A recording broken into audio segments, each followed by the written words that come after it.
Last lecture में हम लोगों ने एरिया ऑफ वल्नरेबिलिटी चेक किया था। उससे पहले हमने estimation of voltage sag performance देखा था, जिसमें हमने ट्रांसमिशन लाइन के फॉल्ट्स के एसोसिएट होने वाले प्रॉब्लम चेक किए थे और डिस्ट्रीब्यूशन नेटवर्क से एसोसिएट होने वाले प्रॉब्लम्स चेक किए थे। उसके बाद हमने सेंसिटिविटी वाली कंसेप्ट के लिए एरिया ऑफ वल्नरेबिलिटी की कंसेप्ट चेक किए थे। आज के इस लेक्चर में हम देखेंगे कि इक्विपमेंट सेंसिटिविटी क्या है। Equipment sensitivity means particular equipment for different type of fault के लिए कैसे बिहेव करते हैं, हम लोग वो चेक करेंगे।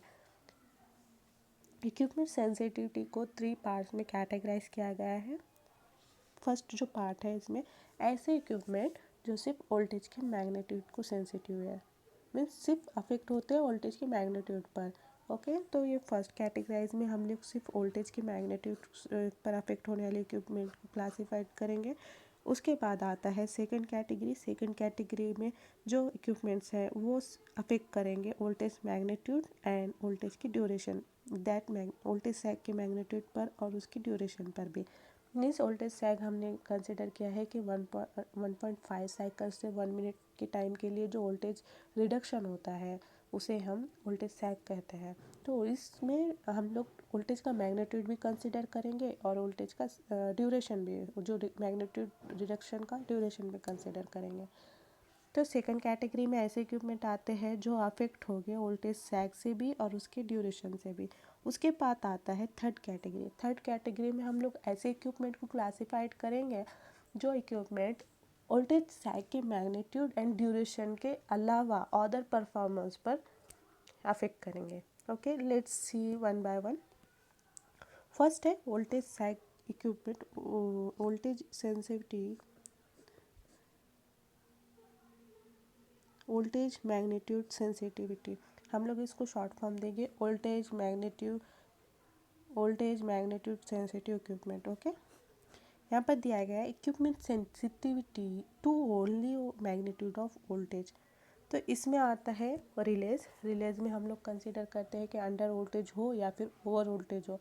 तो मिनिमम वोल्टेज पर मीन्स 1 वोल्ट ऐसा इनकी एक टॉलरेंस दिया जाता है। कोई भी रिले हो प्लस और माइनस का टॉलरेंस दिया जाता है। समझ लो कि +2% अगर टॉलरेंस है, अगर 100% का वोल्ट उसका नॉमिनल वोल्टेज है तो वो 102 वोल्ट पर प्रॉपरली ऑपरेट करेगा और 90 वोल्ट मीन्स 98 वोल्ट से 102 वोल्ट, मतलब वो 102 98 वोल्ट से 102 वोल्ट तक प्रॉपर ऑपरेट करेगा। बट अगर उससे ज़्यादा, अगर 102 वोल्ट से अगर 102.1 भी हो जाए या फिर 102.1 भी हो जाए या फिर 97.9 भी हो जाए तो ये रिले ऑपरेट करेगा। मीन यहाँ पर ड्यूरेशन सेकेंडरी कंसेप्ट होगा, सेकेंडरी प्रोटेक्शन होगा। यहाँ पर मैग्नीट्यूड फर्स्ट प्रोटेक्शन कंसीडर किया जाएगा। तो यहाँ पर जो है release, voltage release, under voltage release, इसमें क्लासीफाई किए जाते हैं। उसके बाद प्रोसेस कंट्रोलर होते हैं जहाँ पर वोल्टेज का मैग्नीट्यूड मस्ट इम्पॉर्टेंट होता है। उसके बाद मोटर ड्राइव होते हैं जहाँ पर speed is directly proportional to voltage magnitude, तो वहाँ पर ये वोल्टेज मैग्नीट्यूड कंसिडर किया जाता है। उसके बाद सेमीकंडक्टर मैन्युफैक्चरिंग इक्विपमेंट्स में वहाँ पर पॉइंट की जो वोल्टेज होते हैं, जैसे हम कंसिडर करते हैं कि जो सिलिकॉन का सेमीकंडक्टर इक्विपमेंट होता है वो 0.7 उसका ब्रेकडाउन वोल्टेज होता है। 0.7 उसका ब्रेकडाउन एवलेंसी ब्रेकडाउन वोल्टेज होता है। और जर्मेनियम का कंसिडर किया तो 0.3 मीन्स यहाँ पर मिनिमम पॉइंट वाले वोल्टेज भी कंसिडर होना बहुत ज़रूरी होता है। तो इसके लिए फर्स्ट कैटेगरी में हम लोग ऐसे इक्विपमेंट को क्लासीफाई करते हैं। ओके, तो ये हो गई ये ग्रुप की sensitivity, means first category sensitivity equipment. उसके बाद आती है सेकंड कैटेगरी। सेकंड कैटेगरी में होते हैं ड्यूरेशन और मैग्नीट्यूड दोनों आते हैं। तो यहाँ पर ऐसे इक्विपमेंट को क्लासीफाई किया जाता है जहाँ पर ड्यूरेशन भी मैटर करता हो और वोल्टेज का मैग्नीट्यूड भी मैटर करता हो। ओके, यहाँ पर ड्यूरेशन और उसका टाइम भी मैग्नीट्यूड मैटर करता हो और उसके बाद इक्विपमेंट ट्रिप होता हो मैग्नीट्यूड और ड्यूरेशन दोनों पर।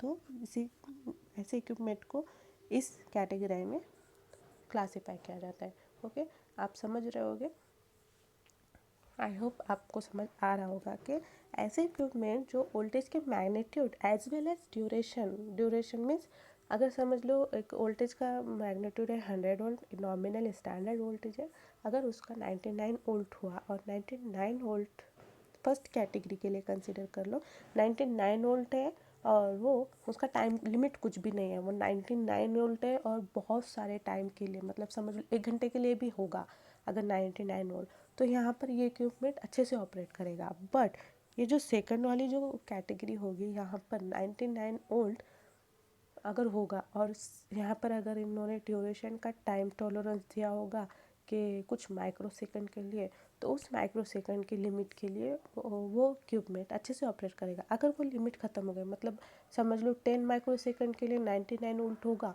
तो वो अच्छे से ऑपरेट करेगा इक्विपमेंट। अगर 10 माइक्रो सेकंड जैसे क्रॉस होता है तो वो इक्विपमेंट जो होता है, इक्विपमेंट की जो प्रोटेक्टिव सिस्टम होती है वो ट्रिप हो जाती है, मीन्स वो इक्विपमेंट को प्रोटेक्ट करता है। तो यहाँ पर ये ऐसे कैटेगरी, ऐसे इक्विपमेंट इस कैटेगरी में क्लासीफाई किए गए हैं।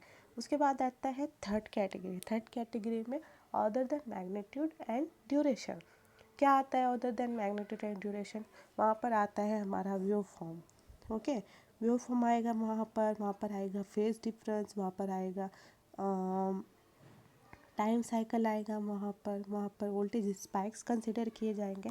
तो ये ऑल अबाउट जो इक्विपमेंट्स है ये हम लोग कंसिडर करते हैं इलेक्ट्रॉनिक के जो इक्विपमेंट होते हैं, जहाँ पर वेव ड्यूरेशन भी कंसिडर करना ज़रूरी होता है, वेव का शेप भी कंसिडर करना ज़रूरी होता है, voltage, wave frequency, everything is considered in advance power electronics equipment.